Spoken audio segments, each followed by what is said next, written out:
Il vento freddo accarezzava la superficie del fiume, sussurrando segreti antichi alle terre del nord.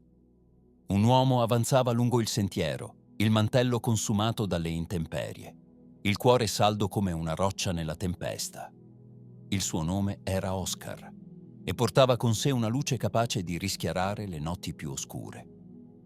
Fin da bambino aveva cercato il silenzio della preghiera, il conforto della fede. Le mura del monastero lo avevano accolto, ma dentro di lui ardeva un desiderio più grande: portare speranza dove la speranza sembrava svanita. Così, quando il tempo fu maturo, partì verso terre lontane, dove i cuori attendevano parole di amore e verità.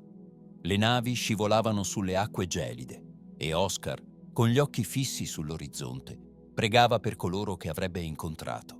Sapeva che la strada sarebbe stata dura, che la paura e il dubbio avrebbero cercato di spegnere la sua fiamma, ma la fede, come un sole eterno, lo scaldava dentro. Le prime notti furono difficili. Le persone guardavano l'uomo venuto da lontano con sospetto, le mani strette attorno alle loro spade, le labbra chiuse nel silenzio. Oscar non si fermò. Con umiltà iniziò a parlare, a raccontare di un amore che non conosceva confini, di un Dio che accoglieva tutti come figli. Pian piano gli sguardi si addolcirono, le porte si aprirono.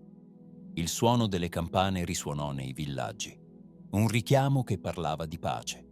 Alcuni ascoltarono, altri lo rifiutarono. Ma Oscar non smise mai di donare il suo cuore. Serviva i poveri, lavava i piedi ai mendicanti, divideva il suo pane con chi aveva fame. Ogni giorno il suo corpo si indeboliva, ma lo spirito si faceva sempre più forte. Un giorno il mare si agitò con violenza e le navi portarono con sé il vento della distruzione. Le città bruciarono, i templi furono distrutti.